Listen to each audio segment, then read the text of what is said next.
Yeah, he did so many movies, but he was still just kind of like a B-list, bottom of the roll call actor before Frankenstein hit. Yeah. And then he just shot to the top almost overnight. Amazing. Yeah. Yeah. And look at him. Yeah, he's got a face for horror, that's for sure. He's a frightening looking man.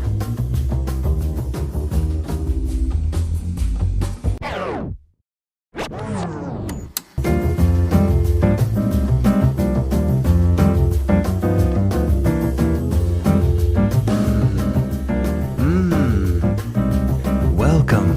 Oh, here we go. Welcome to the Low Grade Research Podcast.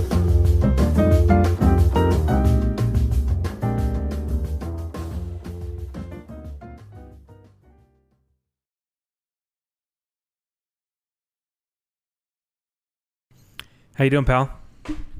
Fantastic. Are you fantastic? I'm great. Nice.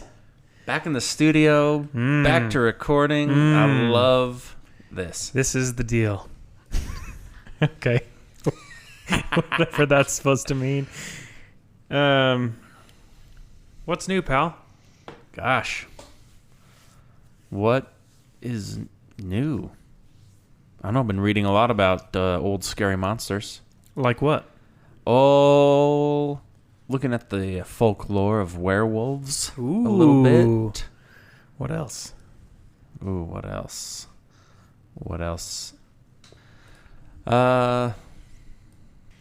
Don't know, just been enjoying some new socks by our favorite sock company out there. Get out of here. Bro. Ever heard of Montfoot? Oh, yeah. I've heard of Montfoot. They're not an official sponsor of this podcast, but they will be one day. We would love for them to be a sponsor. Yeah. We love their socks. That's why I said shoes. We'd Socks, love you to be a sponsor, and we'll say your thing go wrong. great in shoes. They do. I'm wearing them right now. Oh, they wash and they feel good after every wash. Every wash. And it may be weird to some people, but you and I could have long conversations about socks. Yeah, like we're big sock people for sure. If you have questions, please ask us. Yeah, and we've tried them all, and these are by far the best. We love them that much. So, and they're super affordable. I think you get like $20 for like 4 pair or something. Yeah, $5 a pair for a high quality sock. Yeah, and they're better than all the other big name sock brands that you've heard of. Nike's not giving you socks like this. No. Adidas, Vans, and Allegedly, I love Vans. Allegedly, in our opinion. Yep. Yeah, these are where it's at. So, and you can get them on Amazon. Wow, right out of the gate with a fake sponsorship. I don't know. You seen anything in the news lately? What's going on? Anything? Gosh, everything news related that's in all of my feeds is just like November's around the corner. Who are you gonna vote for? And it's like that's months away, bro. It's like when Costco puts out like Halloween decorations in February. Dude, so I guess my wife and I were in Home Depot, and this was in end of August, first part of September when we were in Home Depot. Sure. And we were down one of the aisles, kind of towards the front, checking out. I think we were there for paint. Sure. And then, like, just muffled kind of in the back, I hear this.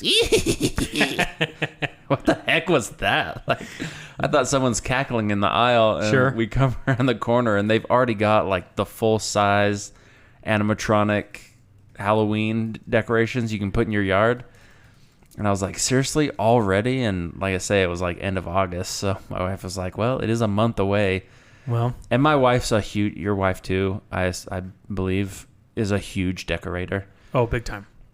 So she's just like, I can't wait for Halloween. And I'm like, me neither too. I used to be pretty against it actually, because I mean, growing up in our house, it was like the rule from our parents was always the day after Thanksgiving is the first day you can start.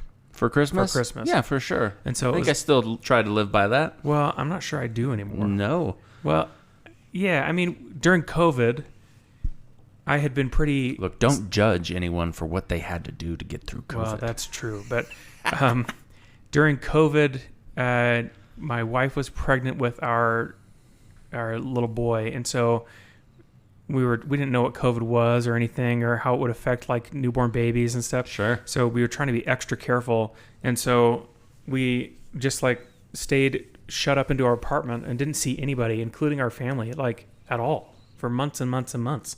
Yeah, I remember that. And so we got tired of like just, gosh, we worked our way through all of Game of Thrones, which I think we did that in 2 weeks. It should have taken Holy crap. a year. I'm just kidding, not quite that fast. What next? But then we got into November, and my wife was like, should we just put up Christmas decorations right now? I said, yeah, we should. So it was like November 1st or something, like Halloween had just ended, and then it was like, all right, let's do Christmas right out of the gate. And it was kind of magical, if I'm being honest. It just felt like, because Thanksgiving is a great holiday in the United States, but like there's not really like, it's hard to decorate for. It's just like a day, you know, Yeah, or like sure. a couple of days leading up to it, and you get family stuff going on. But You can only have so many peanuts decorations for for sure, Thanksgiving. yeah, exactly. And so having all of that stuff up just made like even Thanksgiving feel way more festive. So I've been converted. Well, that's a fun memory for you guys. Yeah, and like it's when September rolled around, we even started decorating like first week of September for Halloween, because it's just kind of the same deal. Like, Sure, yeah. you're just leading into the holidays now. Like, it's just I feel like it helps you just get excited for the stuff that's coming. No, absolutely. Well, all the fun fall stuff is popping up, and Yeah, we're into it now in October. yeah, So it's a great time. yeah. It is a great time.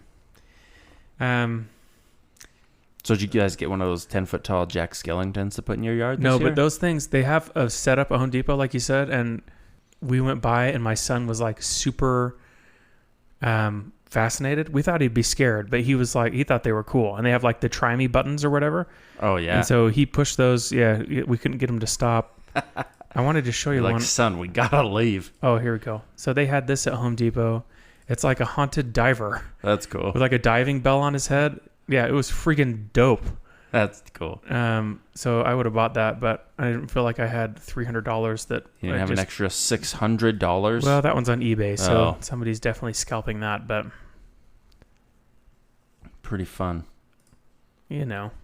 Anyway. Very cool. Well, I'm glad that we started talking about Halloween and October and Halloween, because today we're continuing on with our series on Universal Monsters. Universal, I love this. as in Universal Studios monsters. Yes. We're talking Frankenstein, Dracula, Creature from the Black Lagoon, Others. They're all there, and they're all great in their own way. The Wolfman. The Mummy. If you're new here, the Low Grade Research Podcast is a podcast where my friend Mitch and I'm Jay, will find articles on Wikipedia about all sorts of random topics, and then we take turns sharing it with the other. Using the research skills that we harvested through a high school education, Yep. we bring you information on a wide array of topics. Almost vindictively, because we were told through high school and college that Wikipedia was a trash source that shouldn't be trusted, and you wouldn't get credit if you cited Wikipedia. It's true. To be honest, I think I used a lot of Wikipedia and then just cited it from a different site.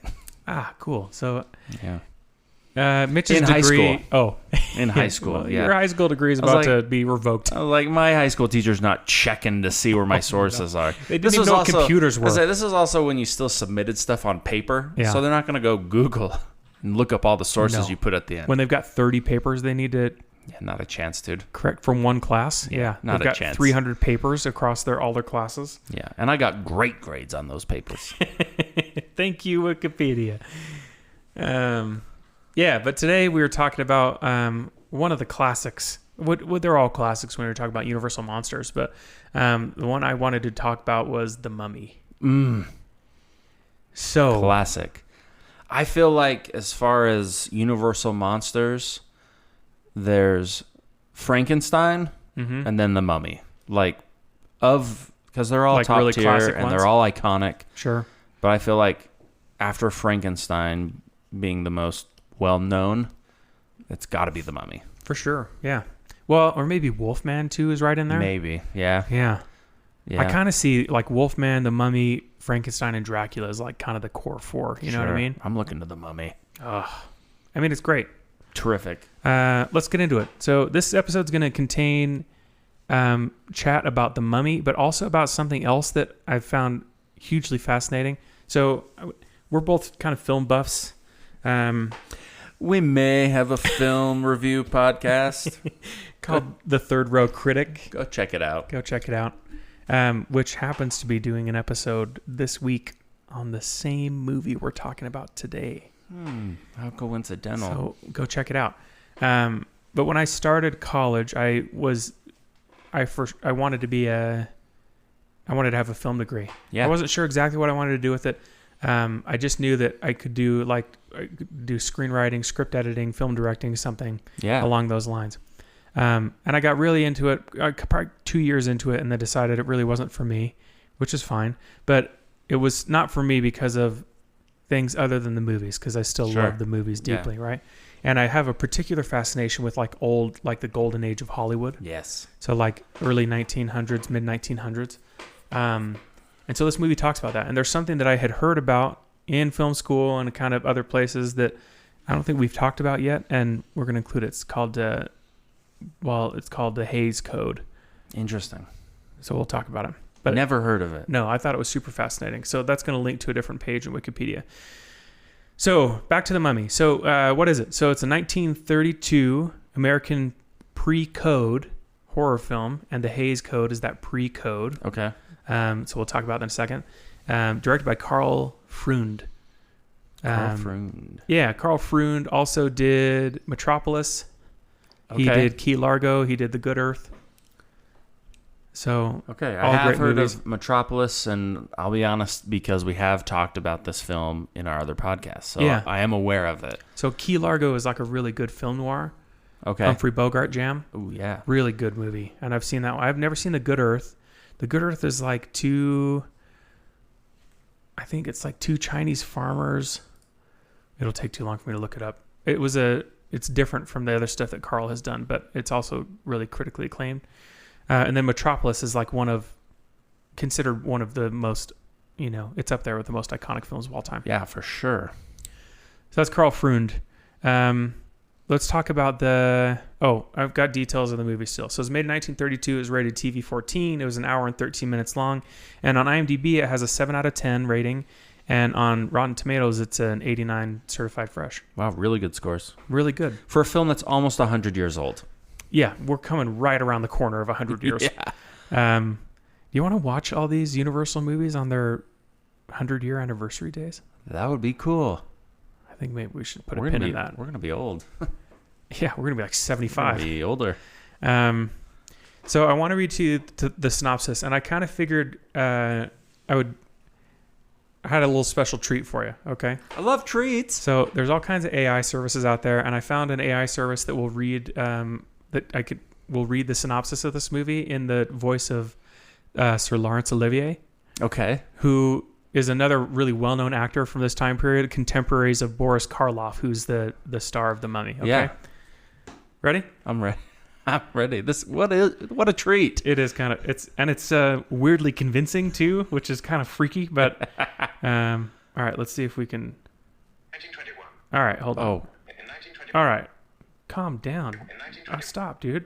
All right, let's see. In 1921, an expedition led by Sir Joseph Wimple finds the mummy of All right, hang on. That's really fast. I got to turn the speed to normal. Hang it. This episode is subtitled "Watch Us How to Use." Holy moly! Watch us how to use technology. Low grade research podcast. Watch us how to use technology. You ready? Yeah. In 1921, an expedition led by Sir Joseph Wimple finds the mummy of Imhotep, buried alive with the cursed scroll of Thoth. The scroll is read aloud, reviving Imhotep and driving the reader mad. Years later, Imhotep, now Ardath Bey, seeks to resurrect his lost love, believing Helen Grosvenor to be her reincarnation. Helen prays to the goddess Isis, who burns the scroll, causing Imhotep to crumble to dust, saving Helen. All right, so I'll never forget how, despite his fame and the chilling personas he embodied on screen, Boris was just a man. A brilliant, thoughtful man who found joy in the simplest of things. Okay. My mind drifts back to that summer I spent with Boris at my abbey in Buckinghamshire. Don't stop it. It felt like a dream, filled with the haze of absinthe and the echo of Boris's rich, velvety stories of the glamour of Hollywood. All right, I guess. The absinthe it's going. took hold of my senses. And suddenly I no longer saw my friend Boris. Instead, before me stood one of his terrifying creations. It's beautiful. A monstrous figure with hollow eyes and a face twisted in eternal torment. Panic and fear gripped my heart as though in a vice, and my hand fell upon a heavy candlestick on the side table. Oh my gosh. I swung it wildly, desperate to defend my life against this vile creature who had invaded my home. The candlestick connected, and Boris, and now it was only Boris, falling back with an expression of shock and pain. Boris lay still, with blood trickling between his fingers. I could not think further about my friend. I had only to act to protect myself. Okay. Alrighty. Wow. In 1921, It doesn't want to stop. Well, that was a little bit more than we bargained for, but you got the synopsis and then That's pretty cool. some good memories. Yeah, so there you have it. So it's an expedition. I might need a breather to take it. I don't even know what that was. Do we need a quick break? I think we probably should take a quick break. All right. Don't go far. I can see where this is citing its source from.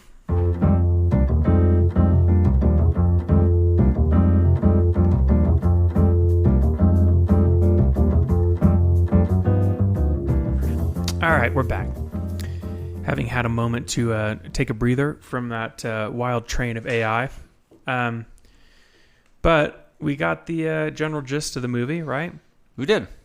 So, like I said, it was directed by Carl Freund. Top billed cast are Zita Johann, who's Helen Grosvenor, and Anaxia Namun. So she's the female love interest. Yeah. It's just the one lady, right?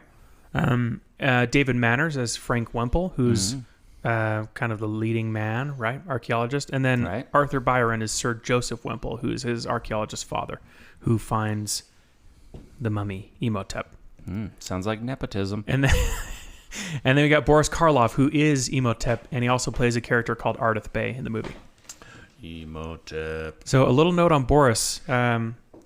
Boris starts. So this movie came out in 1932, and in 1931, Frankenstein came out, which was a massive success. Okay. And Boris became so popular that on the movie poster for The Mummy, his name comes before the title of the movie on the poster, right? Yeah. And I think even in our episode that's releasing here in a couple of days for the Third Row Critic, you talk a little bit more about what an impact he had. Mm-hmm. And correct me if I'm wrong, but didn't he have like 80-something movies before he starred in Frankenstein? Yeah, he did so many movies, but he was still just kind of like a B-list, bottom of the roll call actor before Frankenstein hit. Yeah. And then he just shot to the top almost overnight. Amazing. Yeah. Yeah.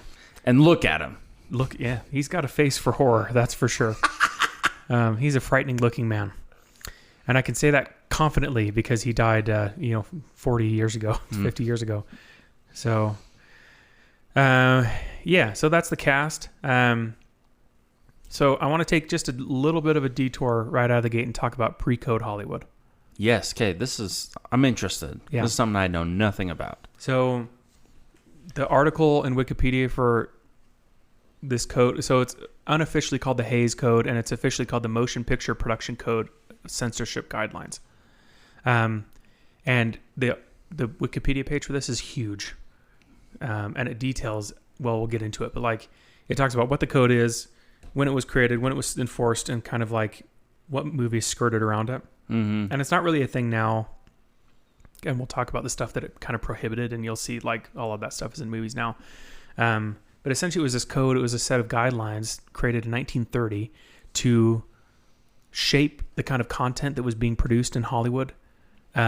Because there was a general feeling that there was a kind of a lack of morality, and a lack of, I guess, alignment toward religious values that were present in these movies. Oh, in the movies. I was going to ask if it was a lack in the movies or just like lack in Hollywood culture. I mean, probably both. Probably both. Even 100 years ago. Yeah. So it kind of came about loosely with the adaptation of sound in major motion pictures, which was like 1920 to 1930. But then they really wanted to push censorship guidelines on Hollywood, right? So there's a lot that it goes into, but essentially it puts limits on profane speech of any kind, profane words, phrases, sexual or suggestive content, and even like a married couple simply laying in bed together would have been considered too much by the Hays Code. Oh, interesting. Crime and violence, there were rules about all kinds of crime. Like criminals couldn't be portrayed as heroes. They always had to be punished in the end. And then any details of how the crime was perpetrated weren't allowed to be shown on screen. Oh, interesting. So the films had to have high moral standards. They can't mock religion in any way. They can't portray kind of stereotypes or racism or anything like that. Drug addiction or drug use, any of that stuff wasn't allowed. The sanctity of marriage and family was kind of important above all else. And then it throws into the end that there's a prohibition on kind of any kind of homosexual portrayals or hints at or anything like that. That was exceptionally risky at the time. Yeah, no kidding. So that's the Hays Code. So it's called the Hays Code unofficially, and I navigated away from the stinking... Where did we get it? Right here. Hays. Where are you at, brother? Will Hays. Yeah, he was recruited by the studios in 1922 to help clean up their quote-unquote Sin City image after a series of scandals. So, and Hays was... Oh, I thought this was kind of crazy. So he was paid by these studios $100,000 a year in 1922. Whoa. To be this kind of enforcer, which is equivalent to around $1.7 million a year now. Well, in 2022, it's equivalent to 1.7. That's crazy, yeah. Nuts money. So he was previously a U.S. Postmaster General under Warren G. Harding, and he was also the head at one point of the Republican National Committee. Wow. So at the time when they hired him to do this job, he was the president of the Motion Picture Producers and Distributors of America Association, which he had held that position for like 25 years. Oh, wow. And, quote, defended the industry from attacks and recited soothing nostrums and negotiated treaties to cease hostilities. Huh. Very cool. So, yeah. So that's... Yeah, Hays. well-read man. Yeah. So, like I said, the Hays Code was created in 1930, and then it was kind of mocked and flouted, and not really, like, it was almost like a joke. Like, there were magazines and newspapers at the time that were like, oh, yeah, the Hays Code, or what, like, yeah, give me a break, like, these religious fanatics or whatever. It's kind of like one of those things where you're like, yeah, we'll see how long this lasts, and then we can get back to how we're doing things. It was kind of that, and then it was like just a big middle finger to it, and like, we're going to do it. Like, what are you going to do? You know what I mean? Oh, sure. And originally there was a lot of stuff they tried to do, but it was essentially like people would do a review of a movie under the Hays Code, and then it was like, oh please change those things, and then the studios were like, yeah, screw off, we're not going to, like, you know, take your morals and take a hike, kind of a thing, right? Yeah. So it started being really enforced in 1934. And so kind of a cool connection into Boris Karloff and Universal monster movies. Frankenstein came out in 1931, and there were a couple of parts of it that were so shocking to audiences. In the movie, Frankenstein murders a small girl by like accidentally drowning her in a lake. Oh, okay. And I then, have actually seen that scene. Yeah. And then there's a scene where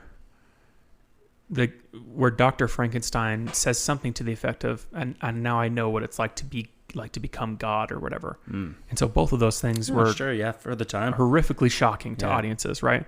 And so it was so shocking, in fact, that there was a review board in Kansas that requested that there were 32 scenes be cut from the movie.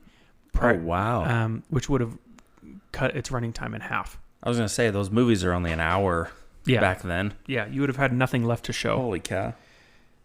So there were a lot of movies that they call pre-code movies. The Wikipedia page describes around 500 movies that were made between 1928 and 1934 that are all considered pre-code. Okay. Which means that they either had content in them that violated the Hays Code before it was really created and enforced, up through they just did it as a big middle finger and like, what are you going to do about it before it started getting super enforced, right? Very cool. Yeah. And so obviously now a lot of those themes some of that stuff is kind of similar. I mean, we have a different rating system for sure. I think it'd be interesting if we did a whole episode on ratings, rating systems and how those have evolved for Hollywood.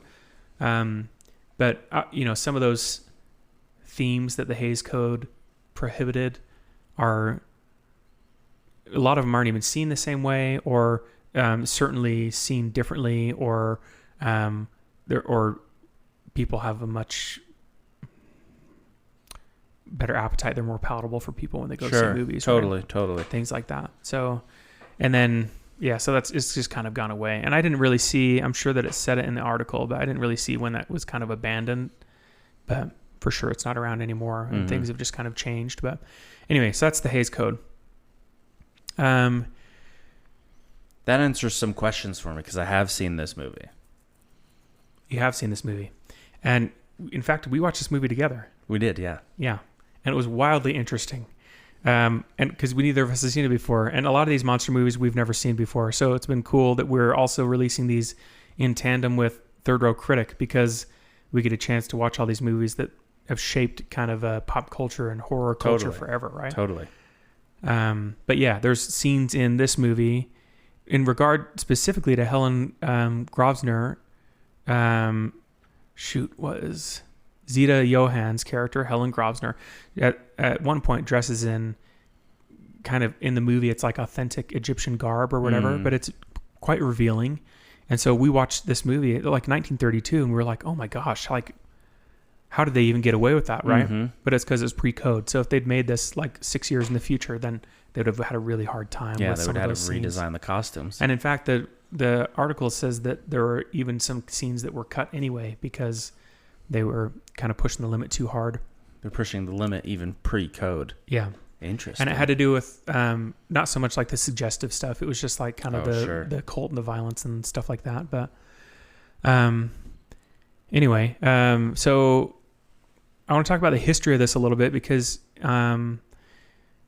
there's kind of an interesting phenomenon, I think, with these Universal monster flicks, that it seems like some of them are rooted in legend a little bit more. Yeah. And this one's not. So the header of this section I wrote, most history is fabricated. Not at the time. The guy who founded Universal Studios was a guy by the name of Carl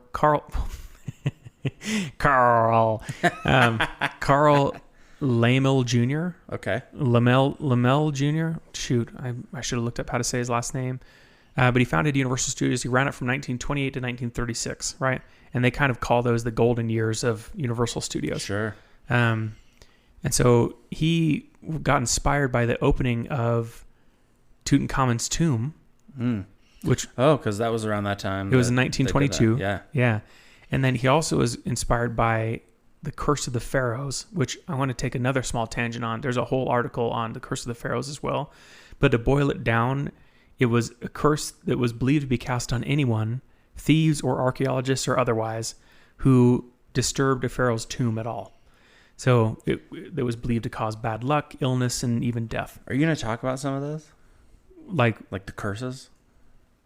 Well, not really. I just remember, I only say that just because I remember, gosh, I feel like we talked about the opening of King Tut's tomb in elementary school and stuff. Oh, sure. And then talked about the happenstances that happened around different archaeologists and people that, would have broken the curse through their actions. Sure. And like the crazy stuff that happened to them. That would be an interesting one to talk about sometime. Let's add it to our list. Yeah. Because I don't believe in curses, but I do. So I'm just going to leave that out there. It is interesting, though, that even... it's just all very... so coincidental where you're like, no, they're cursed. Right, which that kind of stuff happens, you know what I mean? And totally. It might just be coincidence, but like you hear about something that's cursed and then people die wildly around it or get sick or it's like, it's fascinating to say the least. Maybe it's real. So that's Curse of the Pharaohs. So kind of back to Carl Lamel Jr. So he gets inspired by these two things, and so he commissions a story editor by the name of Richard Shayer to find a novel to form a basis for an Egyptian-themed horror movie, just like Dracula and Frankenstein are based on novels. Yeah. Right? And a quick note about Richard Shayer. I thought this was kind of cool. He was a prominent executive at Universal, and he outright wrote or helped write 100 different movies. Whoa. Between 1916 and 1956. That's incredible. Yeah, a fantastic career. Fantastic. Very creative mind. Right. So they're trying to find these stories in order to base this Egyptian-themed horror film on, and there's literally nothing out there, right? So they have to start looking around to try and find something that they can pull inspiration from. So the 1932 version of The Mummy, which is a pretty good foundation for like the ones that come after it, are based on two things. One really based on one other work, and then a real super loose association with the other one. Okay. So they based it on a combination of a short story from Arthur Conan Doyle, who wrote Sherlock Holmes. Okay. I knew that name. Yeah. So he's got a short story called The Ring of Thoth, which we'll talk about in a second. And then, so that was one source. And the other source was based on a real-life Italian occultist and magician named Alessandro Cagliostro, right? Who at the time, I think he was, I didn't write it down. I think he was around the 1500s or something is when he was alive. Okay. He was found out to be a complete fraud, didn't know anything about magic at all. Completely Most of them ostracized, don't. crashed and burned super hard, right? So note on the Ring of Thoth, probably, I think it's Ring of Thoth. So it's about, so this is the Arthur Conan Doyle story. It's based on an Egyptologist who visits the Louvre and then meets a mysterious man named Sosra, who is an ancient Egyptian who discovered an elixir to eternal life. So Sosra seeks to reunite with his long-lost love, Atma, with the Ring of Thoth. Oh. But does that not sound exactly like the plot of this movie? That's exactly it. Like you change some names and you've got essentially the same exact thing. I always thought, so this is a Arthur Conan Doyle short story. Right. And I always thought, well, even Universal feels like they claim that this is just a story they came up with. Well, wouldn't they? Why wouldn't you? Yeah. And so that's why I think this is funny, because Fascinating. they bring in just the tiniest bit of a loose association with this Alessandro Cagliostro's guy, and then I think that they can just say like, this is just our thing. Yeah, they basically said like, we were inspired by the opening of King Tut's tomb. Yep. And we made up this whole story. It's just legally distinct enough from Arthur Conan Doyle that we can call it our own. Yeah. Very cool. Very cool. So, and I said it was really loose on the Cagliostro guy because they included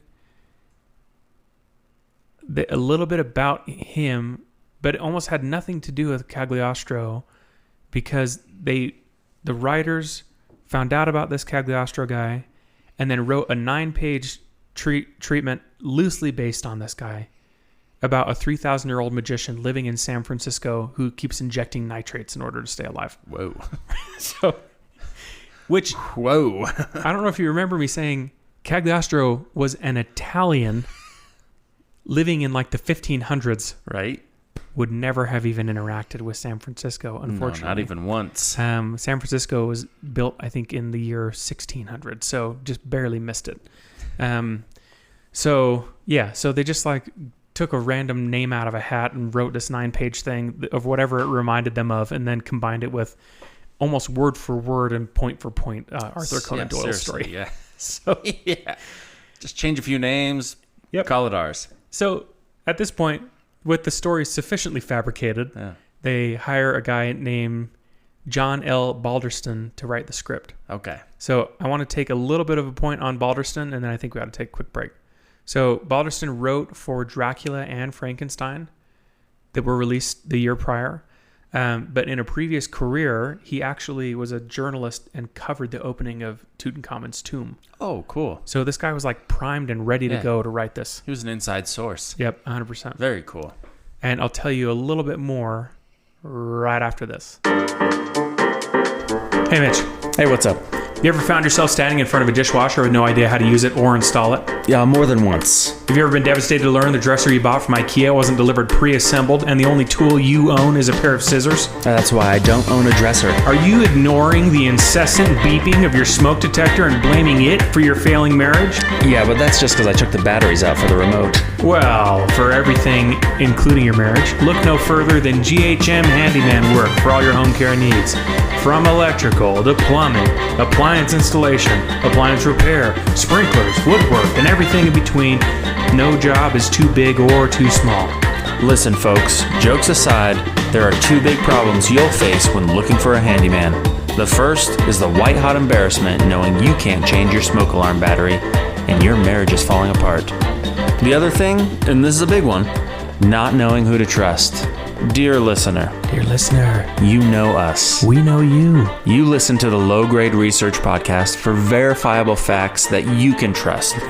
So you can trust us when we say you won't find a more honest, hardworking, and customer-oriented handyman out there. If he can't fix it, he won't sleep until you're happy or your money back. So if you live in Utah County, get your free quote today. Call Matthew with GHM Handyman Work at 385-375-4162. That's 385-375-4162. Mention our podcast for a discount on your next service. GHM Handyman Work, your one-stop shop supplying Sears solutions for all your home repair needs.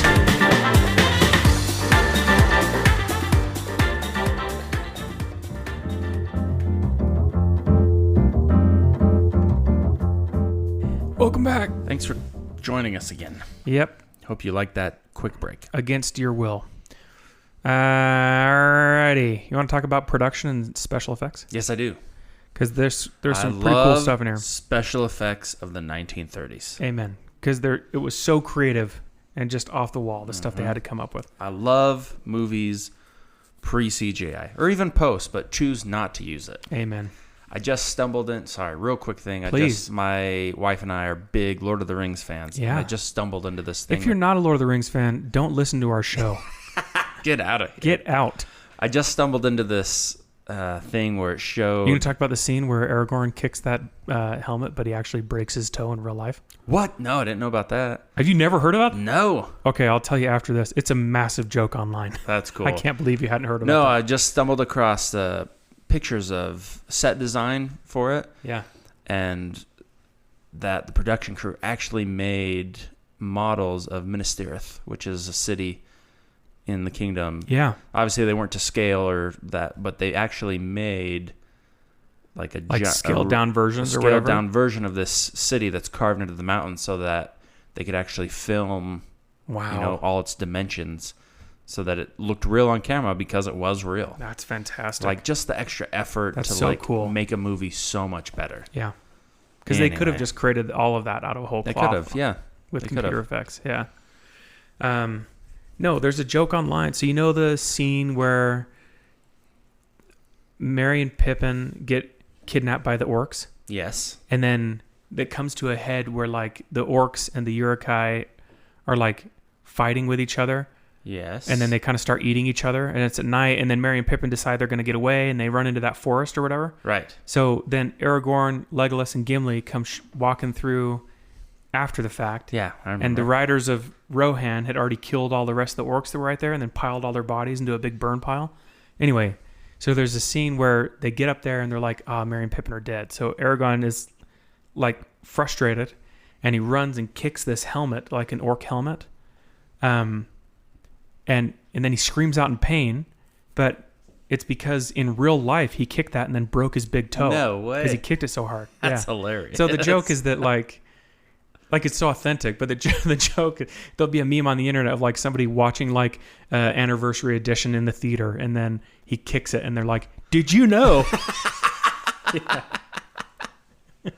That's a good one. Yeah, it's pretty good. But we're not talking about Lord of the Rings, but we are talking about special effects, and I appreciate your timely input on the concept and topic of which we're discussing. You're welcome. I hope you learned something today. So, The Mummy began filming in September of 1932, and I thought this was mind-boggling. It was scheduled to film for just 3 weeks. Really? That's quick. Yeah, which the movie... I mean, it's a short movie, but still. Yeah, the runtime is, an hour and, hour and 13 Hour and minutes? some change, yeah. But even still, hour 13 right there. Nice. Even still, 3 weeks is mind-boggling. That's like the amount of time you would use to do a student project or something. So I want to talk a little bit about special effects because especially throughout the whole movie, Boris Karloff as Imhotep and Ardath Bey, he's a 40-year-old man in this movie, but they've done something to his face to make him look way older. Yeah, they just sleep deprived him. Yeah, well, and it works. That's true.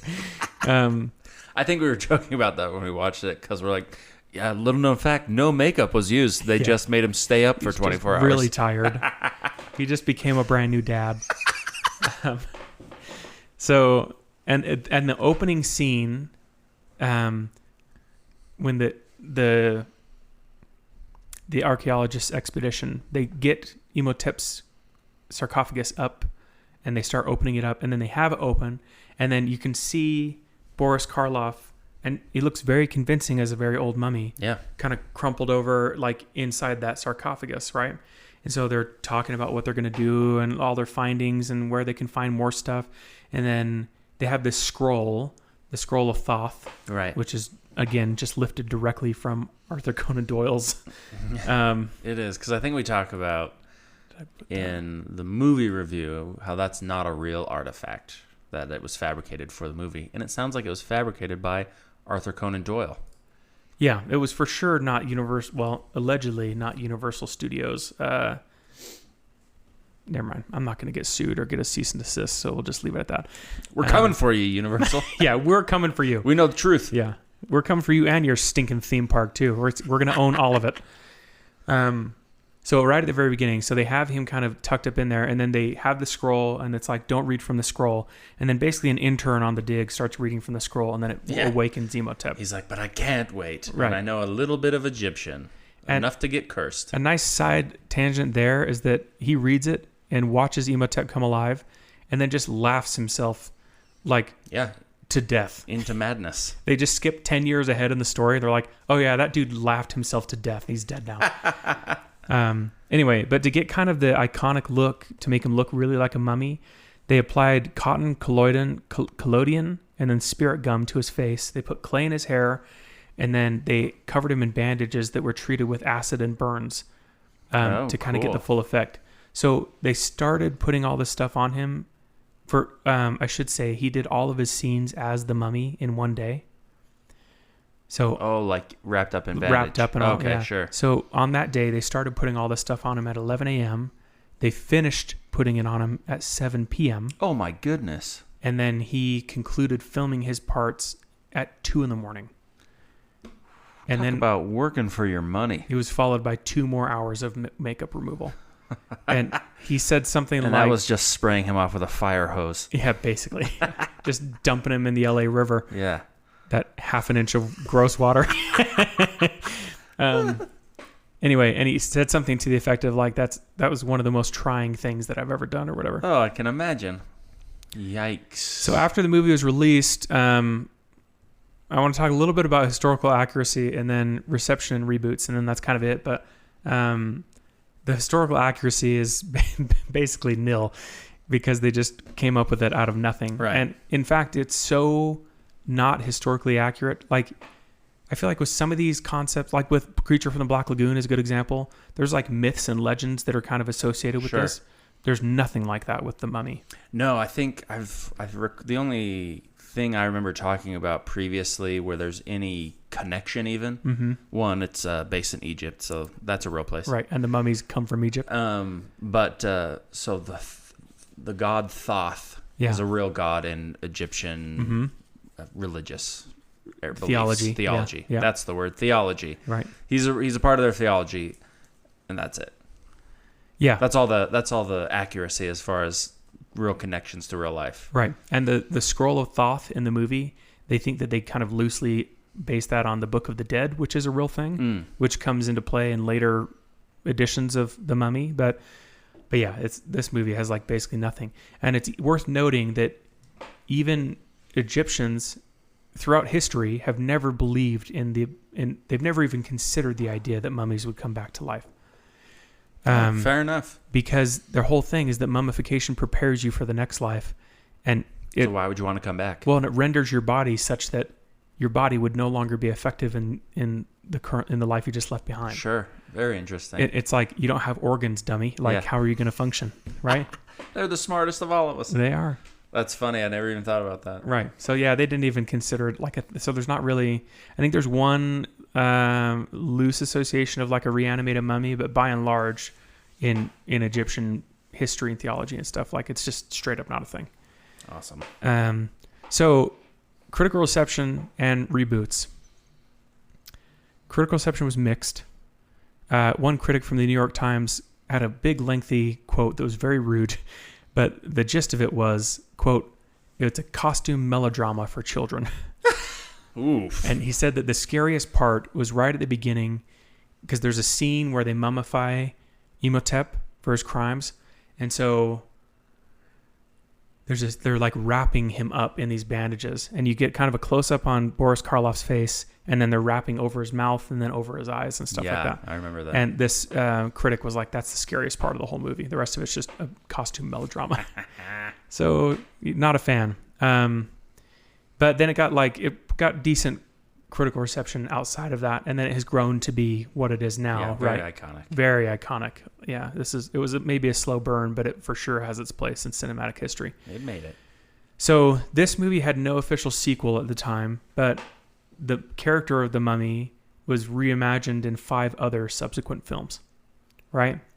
And then later in like the 60s and 70s was rebooted again with 3 more films.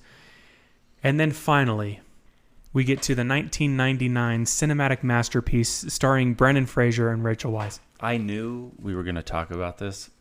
I was just waiting for it. Where, in my opinion, and it's our podcast and I'm presenting, so arguably the only opinion that matters, it's the best one. Oh, So, it's so good. we both watched the 1932 Mummy, and for sure it's got its place. Absolutely. Awesome movie. Very good. Like you wanted to chill night in with kind of a spooky adjacent movie that you don't have to worry about too much crazy stuff. Perfect. You love old films. You love, origin stories. Amen. Could I say? But in the 99 version, the story is almost exactly the same. Mm-hmm. You get Imhotep. They've changed around some character names and stuff like that, but it's essentially the same exact thing, right? But just with so much more depth and stuff that filmmakers didn't know how or weren't interested in pursuing in the early 1900s, Sure. right? So if you haven't seen the 99 version, what are you doing? Yeah, push pause on this. Go watch it. We're not going to say quite so strongly that if you don't like Lord of the Rings, you can buzz off. But if you haven't seen the 99 version of The Mummy, it's a treat. I've never known someone to watch it and not enjoy themselves. Mm-hmm. And even The Mummy Returns is great. And then The Scorpion King is less great. But if you're trying to watch 3 of a kind... Yeah, but if you love The Rock, it's a good movie. I'll tell you what is not great. The newest reboot of The Mummy. It let us down. And you know what? I really wanted to like it. Did we say in our other show when it was made? I want to say 2017. That sounds about right. Yeah, 2017, Tom Cruise. So this is the Tom Cruise one. Also, Jake Johnson's in there, which is kind of fun. Russell Crowe.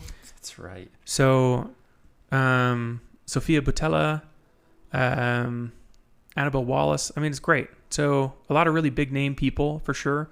And I think the premise of it was good. It just like flopped so hard. Yeah. Which is a really big bummer because Universal Studios has kind of owned the IP for these monster movies. And as we've talked about with all of them, have like rebooted all of them at certain times and tried to get a fresh take on these things. Yeah. And the whole idea with the 2017 Mummy was to start the dark universe. Right. So they saw the success of like Marvel and DC, and maybe less so DC, but Marvel. And so it was like, we can do that too. So we're going to create our own thing. We're going to reboot all these movies. We're going to get all of them into production. And it included Creature from the Black Lagoon, included Wolfman, included The Mummy, included The Invisible Man. And we saw The Mummy and The Invisible Man has come out as well, which the reboot of The Invisible Man is also great. It's really good. If you have a chance to watch it, it's a Blumhouse flick, which means it's actually scary.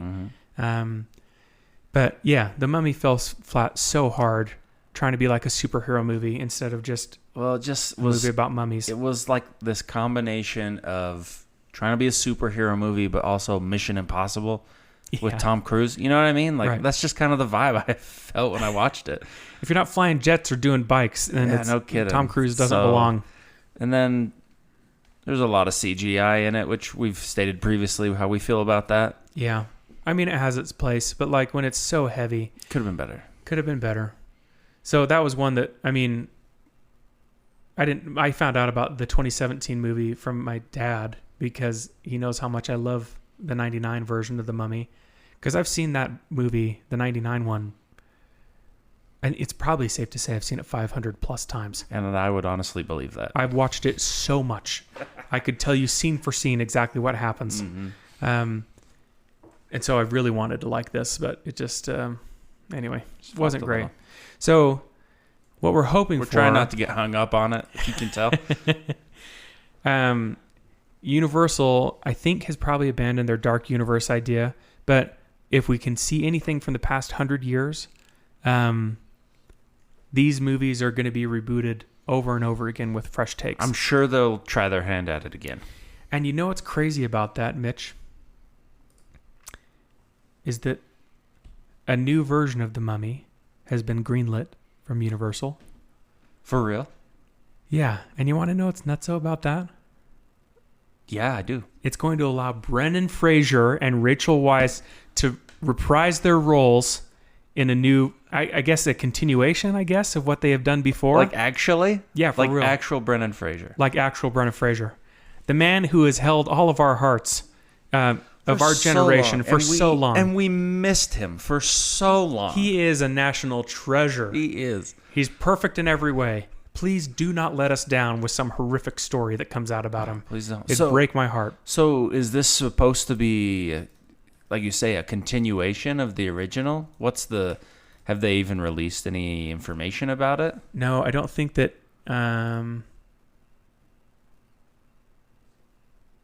let's see...